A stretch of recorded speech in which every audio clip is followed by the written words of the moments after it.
اولاً تھوڑا سا میں یہ 12ویں شریف کے بارے میں عرض کر دوں کہ جیسے ہی میلاد مصطفیٰ صلی اللہ علیہ وسلم کا مہینہ آتا ہے اور مسلمان اس مہینے میں خوشی منا کے اللہ تبارک و تعالیٰ کی بارگاہ میں درجات کی بلندی کا سامان کرنے کا ارادہ کرتے ہیں تو شیطان کو بہت تکلیف ہوتی ہے، اور شیطان نہیں چاہتا کہ مسلمان اپنے نبی سے اظہار محبت کے ذریعے اللہ تعالیٰ کا مزید قرب حاصل کریں، تو سینکڑوں قسم کے وسوسے ہمارے ذہن میں ڈالنے کی کوشش کرتا ہے۔ بھئی خوشی کیوں مناتے ہیں، جھنڈے کیوں لگاتے ہیں، لائٹنگ کیوں کرتے ہیں، جلوس کیوں نکالا جاتا ہے، یہ کہاں سے ثابت ہے؟ کیا نبی کریم صلی اللہ علیہ وسلم نے ایسا کیا؟ کیا اس کا حکم دیا تھا؟ کیا خود صحابہ کرام نے ایسا کیا؟ کبھی کہتے ہیں صحابہ کرام ہم سے بڑھ کے عاشق رسول تھے، بتاؤ اگر کرنا ہوتا تو وہ کرتے، ہم کیوں کریں؟ تو اس طرح جب وہ پیدر پہ کویسچنز آتے ہیں، اور بات وہی ہے جو میں نے پہلے آپ کی خدمت میں عرض کی کہ ہمارے پاس ذہن میں دفاعی مواد تو موجود ہی نہیں ہوتا، وہ دلائل موجود نہیں ہوتے جس کی وجہ سے ہم سامنے والے کو قائل کر سکیں۔ تو بچے اولاً آتے ہیں گھر والوں کے پاس، جب وہاں سے کچھ نہیں ملتا تو وہ جاتے ہیں کسی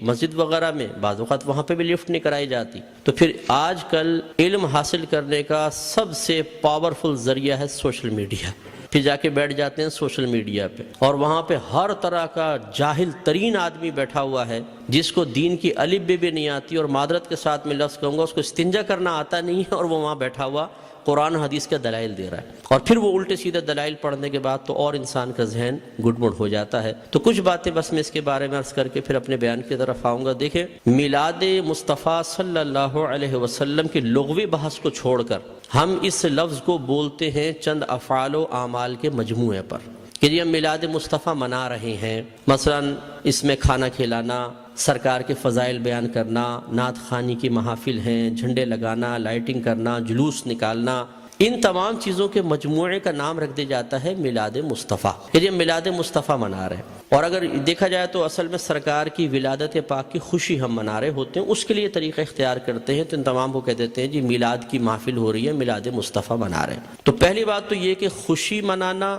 اور خوشی کا اظہار کرنا، یہ دونوں چیزیں قرآن کے حکم سے ثابت ہیں۔ اللہ تعالیٰ فرماتا ہے قُلْ بِفَضْلِ اللَّهِ وَبِرَحْمَتِهِ فَبِذَلِكَ فَلْيَفْرَحُوا، اے حبیب کریم صلی اللہ علیہ وسلم آپ ان لوگوں سے فرما دیجئے کہ اللہ کے فضل اور اس کی رحمت پر چاہیے کہ خوشی کا اظہار کریں۔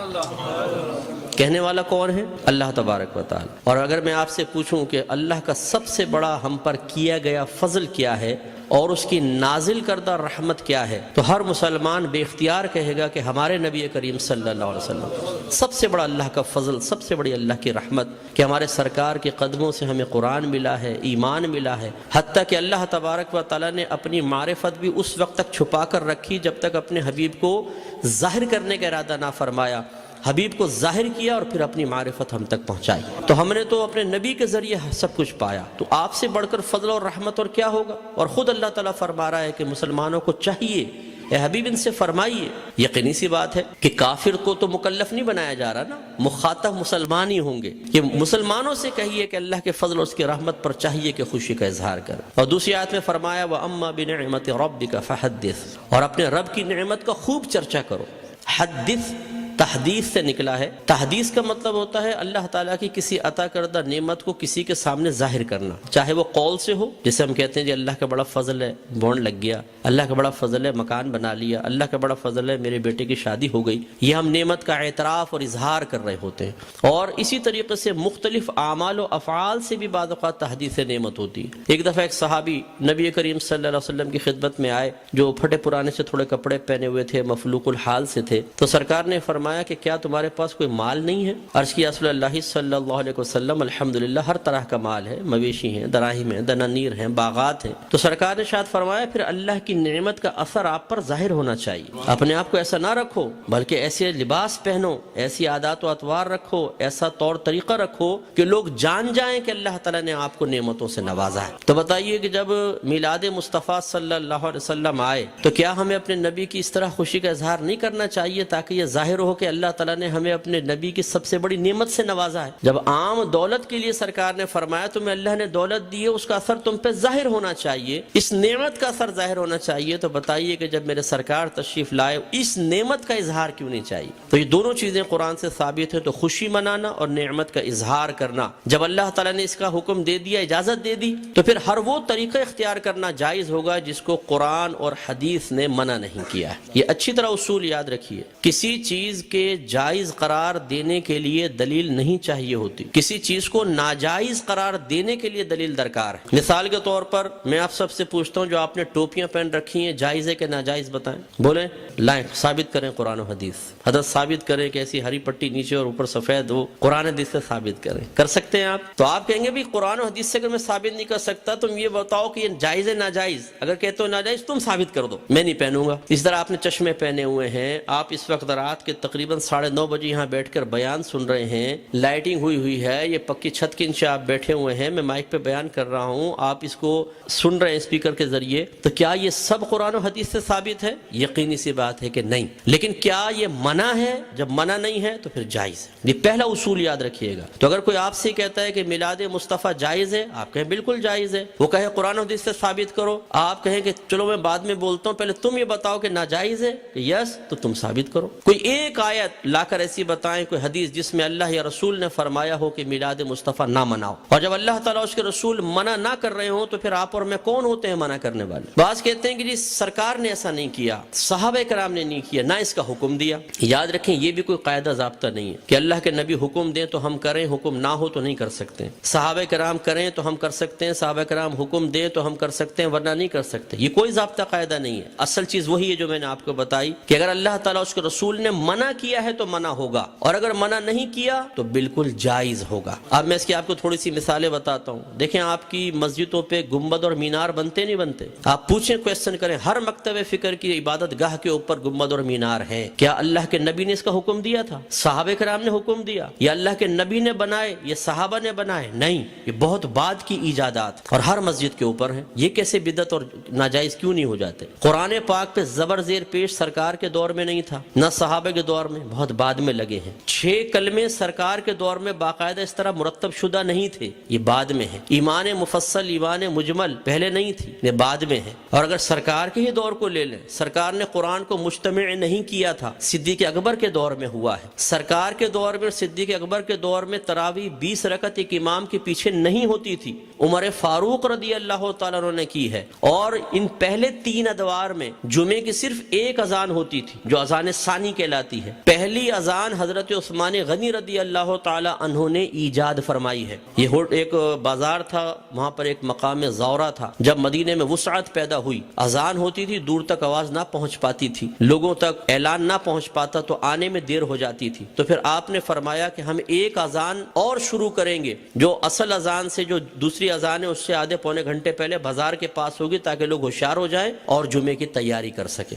ہر مکتبہ فکر جو جمعہ پڑھتا ہے وہ پہلی اور دوسری دونوں اذانیں دیتا ہے۔ وہاں یہ کویسچن کیوں نہیں پیدا ہوتا کہ جب اللہ کے نبی نے نہیں کیا تو پھر حضرت عثمان غنی نے کیسے کر لیا؟ اس کا مطلب ہے جب ضرورت پیش آتی ہے تو یہ اللہ کے نبی کی تعلیم ہے، خود صحابہ کرام نے ہمیں تعلیم دی ہے کہ آپ کسی بھی ایسی چیز کو شروع کر سکتے ہیں کہ جس کو اللہ تعالیٰ اس کے رسول نے منع نہیں کیا ہے۔ اسی طرح مدارس کا قیام آپ دیکھ لیں، ان میں سلیبس ہم نے رکھا ہوا ہے۔ اور اسی طرح میں آخری بات بس یہ مثال دیتا ہوں، ہر مسجد میں جماعت کے کچھ اوقات مقرر ہوتے ہیں، فجر اتنے بجے، ظہر اتنے بجے، عصر، مغرب، عشاء۔ کیا نبی کریم صلی اللہ علیہ وسلم نے حکم دیا تھا کہ اس وقت جماعت کرو؟ صحابہ کرام نے نہیں، ہم نے اپنی سہولت کے اعتبار سے کیا ہے۔ اور یہ ایک اعتراض کا بہت بڑا جواب بھی بن سکتا ہے۔ لوگ کہتے ہیں کہ آپ یہ 12ویں کا ہی انتخاب کیوں کرتے ہیں؟ یہ بتائیں۔ اپنے پاس سے دن خاص کر لینا صحیح نہیں ہے، اپنے پاس سے دن خاص کر لینا صحیح نہیں ہے۔ تو یہاں میں آپ کو سمجھا دوں کہ کسی ایک چیز کو دوسری چیز کے ساتھ خاص کرنا 2 طرح کا ہوتا ہے۔ اللہ تعالیٰ اس کے رسول نے خاص کیا تو اسے کہتے ہیں تخصیص شرعی، یعنی خاص کرنا شریعت کی طرف سے۔ اور اگر اللہ تعالیٰ اس کے رسول نے نہیں کیا، آپ اور میں کر لیں، جیسے ہم بچے کی سالگرہ کے لیے ڈیٹ کرتے ہیں، فکس کرتے ہیں، اس طرح بچی کی شادی کے لیے ڈیٹ ہم آپس میں مشورہ کر کے فکس کرتے ہیں، کوئی تقریب کرنی ہوتی ہے اس کے لیے، اسی طرح دارالعلوموں کے اندر سال شروع کرنا آخر کے لیے، اسی طریقے سے مسجدوں میں جماعت کے اوقات۔ یہ جو ہم اپنے پاس سے ایک چیز کو دوسری کے ساتھ خاص کرتے ہیں، اس کو کہتے ہیں تخصیص عرفی۔ تو تخصیص عرفی کو تخصیص شرعی بنانا غلط ہے کہ مثال کے طور پہ اگر ہم 12ویں کو 12ویں تاریخ میں کر رہے ہیں تو ہم کہیں کہ اسی تاریخ میں ہوگی، اس کے علاوہ نہیں ہوگی، یہ غلط ضرور ہوگا۔ لیکن ایک چیز کو دوسری چیز کے ساتھ خاص کر دینا اگر لازم اور ضروری سمجھ کر نہ ہو اور پھر بھی ناجائز ہو تو جتنی میں نے آپ کو مثالیں دی ہیں، بتائیے پھر بیٹی کی شادی فکس کرنا بھی ناجائز ہونا چاہیے؟ یہ کوئی دنیاوی معاملہ نہیں ہے، نکاح تو سنت ہے، سرکار نے فرمایا نکاح من سنتی فمن راغب عن سنتی فلیس منی، نکاح میری سنت سے ہے، جو میری سنت سے بے رغبت ہوا وہ مجھ سے نہیں۔ تو اب جب بچی کی شادی کی باری آئے اور دولہا والے پوچھے جی کون سی تاریخ رکھنی ہے، تو کہ خبردار تاریخ فکس کرنا منع ہے۔ تو شادی ہوگی کب؟ بس ہو جائے گی، بغیر فکس کیے، کر کے بتائیں پھر ذرا۔ تو یہ مطلب ایک بے وقوفی کی سی بات ہے۔ تو اس لیے جماعت کے اوقات مخصوص کر دینا اور اس سے 1 منٹ بھی آگے پیچھے نہ ہونا۔ امام صاحب اگر 4 منٹ بھی لیٹ ہو جاتے ہیں تو لوگ یوں ٹائم دیکھتے ہیں، بھئی امام کہاں گیا، اور پھر جو شور مچتا ہے پوری مسجد کے اندر، کچھ امتحان ہے۔ خود جماعت میں لیٹ پہنچے کوئی بات نہیں، امام صاحب 1 منٹ بھی لیٹ نہیں ہونے چاہیے، بالکل وقت کے اوپر جمعہ شروع ہونا چاہیے، وقت پہ جماعت۔ تو جو ہم نے اپنے پاس سے خاص کیا اس میں کتنی سختی کر رہے ہیں، ہر مکتبہ فکر کرتا ہے۔ تو خلاصہ کلام یہ ہے کہ اللہ کے نبی کی جب یہ میلاد کا موسم آتا ہے، اس قسم کے بہت سارے وساوس ہماری طرف متوجہ ہوتے ہیں۔ اصول بس یہی ہے کہ اللہ کے رسول نے اگر حکم نہیں بھی دیا، کر کے نہیں بھی دکھایا، لیکن منع بھی نہیں کیا، تو ہمارے لیے بالکل اس کے کرنے کی شرعی طور پر اجازت ہے۔ اگر حکم کا انتظار کریں تو پھر ہر چیز کے اندر غلام کو حکم کا انتظار کرنا چاہیے، اور جب آپ حکم ڈھونڈنے کی کوشش کریں گے تو کاروبار زندگی رک جائیں گے۔ ہزارہ چیزیں ایسی ہیں جن میں سرکار کے احکام موجود نہیں ہیں۔ تو بس اصول شرعی ہوتا ہے کہ جہاں سرکار کا حکم موجود نہ ہو، خاموشی اختیار فرمائی ہو، منع نہ کیا ہو، یہ اس کے جائز ہونے کی دلیل ہوتا ہے۔ تو میلاد مصطفیٰ منائیے، الحمدللہ جنہوں نے یہ کیا ہے انہوں نے فیض پایا ہے۔ ابو لہب جیسا شخص آپ جانتے ہیں کافر تھا، سرکار کا چچا تھا، کافر شخص تھا اور بدترین کافر، دشمن اسلام، لیکن جب اس کی لونڈی ثویبہ نے آ کے خوشخبری دی کہ مبارک ابو لہب تیرے ہاں بھتیجا پیدا ہوا ہے، اس نے ہمارے نبی کی خوشی میں آزاد نہیں کیا تھا، اپنے بھتیجے کی خوشی میں کیا تھا، لیکن وہ بھتیجا تھا تو اللہ کا نبی۔ تو اللہ تبارک و تعالی نے اس کو اس برکت سے نوازا کہ جب اس کا انتقال ہوا اور یہ جہنم میں گیا ہے، اس کے خاندان والوں میں سے کسی نے اس کو خواب میں دیکھا تو پوچھا کہ ما فعل اللہ بکا، اللہ تبارک و تعالی نے تیرے ساتھ کیا معاملہ کیا؟ تو اس نے جواب دیا کہ بہت سخت عذاب میں ہوں، لیکن جب